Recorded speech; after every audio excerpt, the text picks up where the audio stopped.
Let's start with democracy. The word democracy means rule by the people. In a direct democracy, people meet in one place to make the laws for their community. As the name implies, in a direct democracy, citizens vote directly on each issue. Because everyone has a say in their government, power is limited. The obvious strength of this form of government is that power lies directly with the people. The weakness is rather obvious as well. This is simply not practical with a large number of people. Therefore, we don't see this form of government practiced anymore.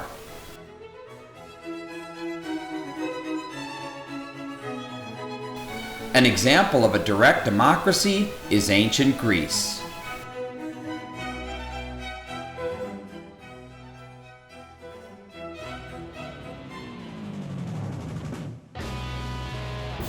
Most modern democracies are indirect democracies, which are also known as representative democracies.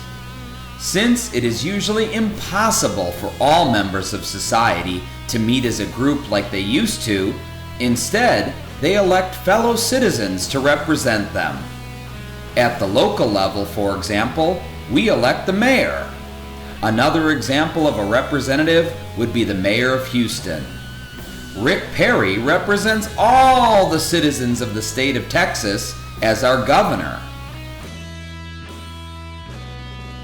On a national level, we elect both representatives and senators to serve in Congress to represent us. And of course, our number one representative of them all is the president. In a representative democracy, power is limited.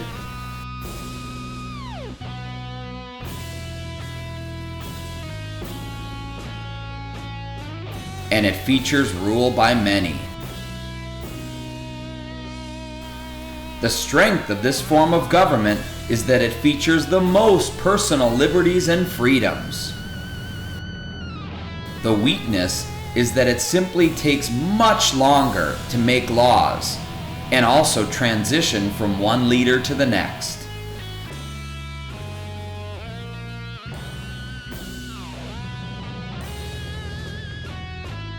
The very best example of a representative democracy is the United States of America.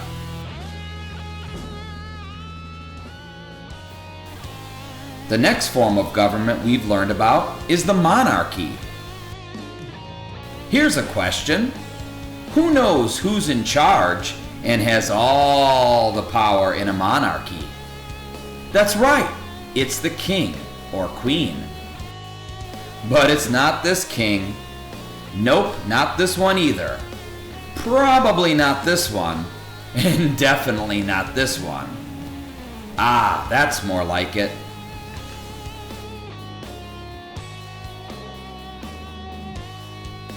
We've learned about two different types of monarchies, absolute and constitutional. Let's take a look at both. In an absolute monarchy, the king or queen governs with complete power and has extreme authority over all matters of the country. Their power is unlimited. In an absolute monarchy, it is ruled by one.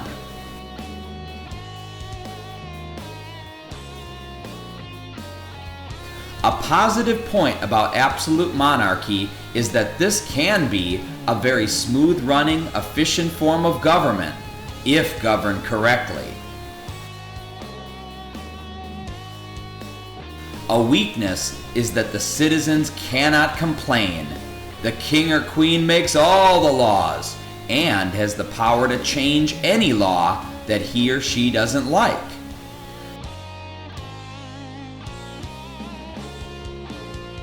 Today, an example of an absolute monarchy is the country of Saudi Arabia.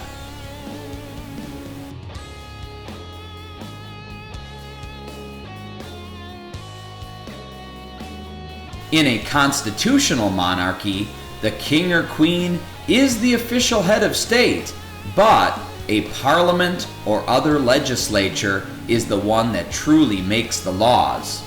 In this form of government, power is limited.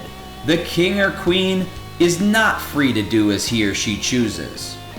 Much like representative democracy, constitutional monarchy features rule by many. Constitutional monarchy also offers a great deal of personal freedoms and liberties to its citizens. A weakness is that there is usually an inadequate distribution of wealth. Two countries today that employ a constitutional monarchy are the United Kingdom and Japan.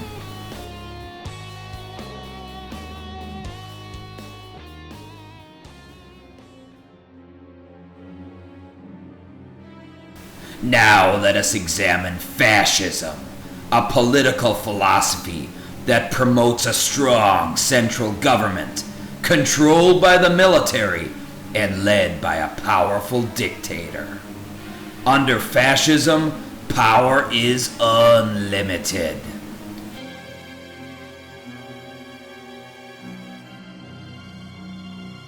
Fascism features rule by one or few.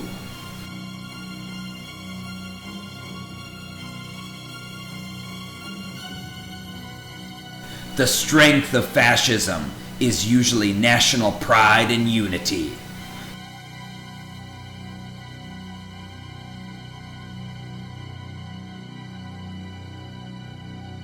The weakness of fascism is the people are forced to give up their rights. One example of fascism is Nazi Germany.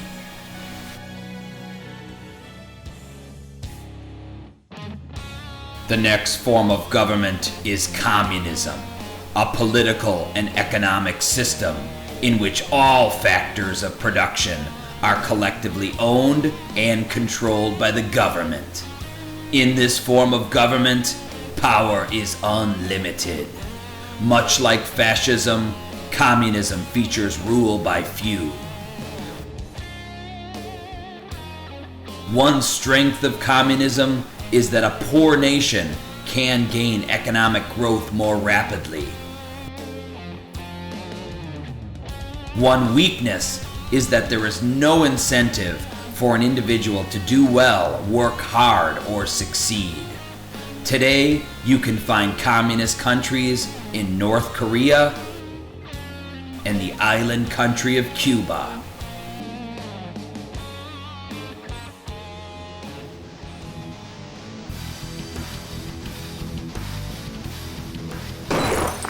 Finally, there is anarchy, an absence or lack of government authority. Power is not really limited or unlimited because anarchy features rule by no one.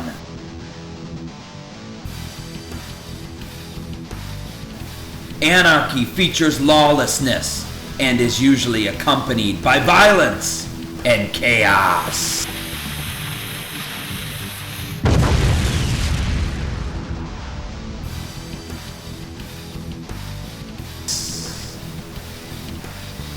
Now let's turn things back over to the ultimate authority, your teacher.